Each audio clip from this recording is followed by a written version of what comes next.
Assalamualaikum warahmatullahi wabarakatuh. Perkenalkan, nama saya Putri Marani dengan NIM 19 10 20 40 08 dari Fakultas Tarbiyah dan Ilmu Keguruan Institut Agama Islam Negeri Kerinci dengan jurusan Tadris Biologi dengan dosen pengampu Bapak Hendra Ladirman SSI MPD.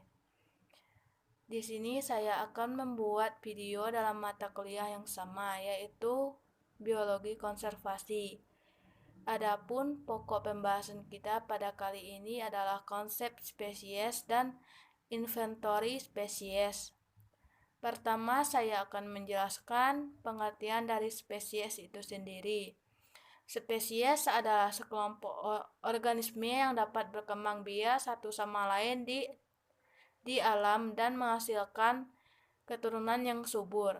Spesies dicirikan oleh fakta bahwa mereka secara produktif diisolasi dari kelompok lain, yang berarti bahwa organisme dalam satu spesies tidak mampu bereproduksi dengan organisme pada spesies lain. Istilah spesies juga dapat didefinisikan sebagai kategori paling dasar dalam sistem taksonomi. Selanjutnya, konsep spesies. Berikut ini 4 di antara sekian banyak konsep tersebut, antara lain tipologi spesies. Dalam konsep ini terdapat sejumlah varietas organisme hidup yang ada di bumi. Jenis ini tidak menunjukkan hubungan apapun satu sama lain.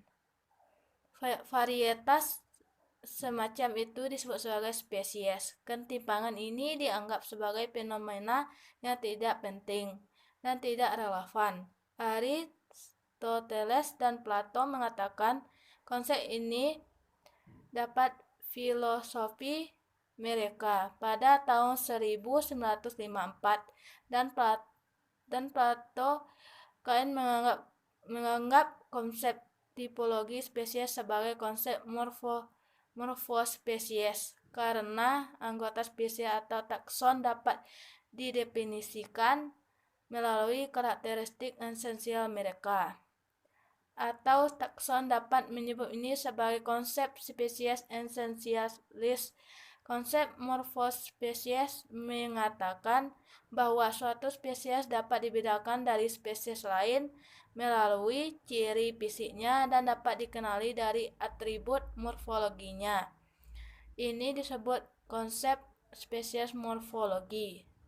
Selanjutnya yang kedua, spesies monomalistik.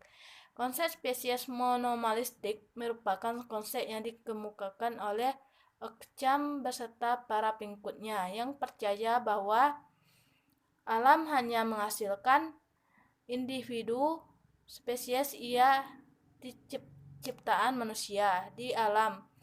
Mereka tidak memiliki keberadaan yang pasti. Konsep-konsep ini tidak memiliki dasar ilmiah apapun. Ia percaya bahwa setiap spesies telah dikemukakan untuk dirujuk ke sejumlah besar individu secara bersama-sama. Selama abad ke-18 di Paris, konsep ini sebab diminati, bahkan sekarang digunakan oleh beberapa ahli botani. Selanjutnya, spesies biologis. Di pertengahan abad ke-18 muncul konsep segar yang disebut konsep spesies biologis. Konsep ini diakui pada paruh akhir abad ke-19 setelah Origin of Species Darwin diterbitkan pada 1859. Ini juga dikenal sebagai konsep spesies baru. Jordan adalah orang pertama yang merumuskan konsep ini pada 1905. Kemudian pada tahun 1940, Marir mendukung konsep ini sesuai dengan konsep alami kawin silang yang secara reproduktif diisolasi dari kelompok lain yang serupa. Selanjutnya, spesies evolusioner. Kekurangan dari konsep spesies biologis telah menyebabkan para paleontolog merumuskan konsep spesies evolusioner Simpson pada tahun 1961 telah mendefinisikannya sebagai spesies evolusioner adalah garis keturunan atau urutan populasi keturunan leluhur yang berevolusi secara terpisah dan yang lain dan dengan peran dan kecenderungan evolusioner kesatuannya sendiri. Wiley pada tahun 1078 telah memberi definisi yang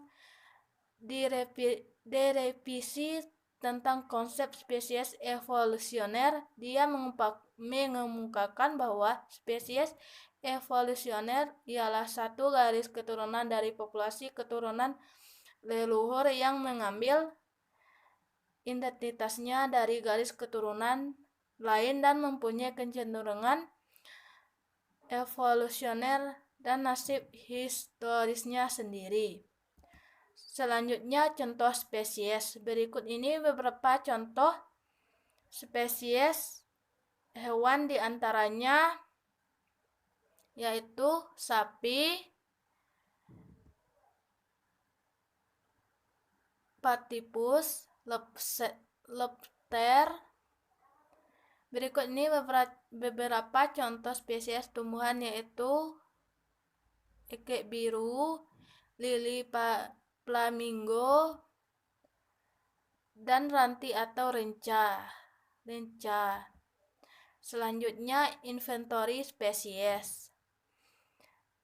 Inventory spesies adalah daftar kemampuan untuk mengukur karakteristik dari suatu spesies. Untuk mengukur karakter tersebut, maka dilakukan inventarisasi spesies, yaitu kegiatan mengumpulkan dan menyusun data informasi mengenai kekayaan spesies dan mendapatkan data apakah spesies tersebut tergolong hampir punah atau tidak.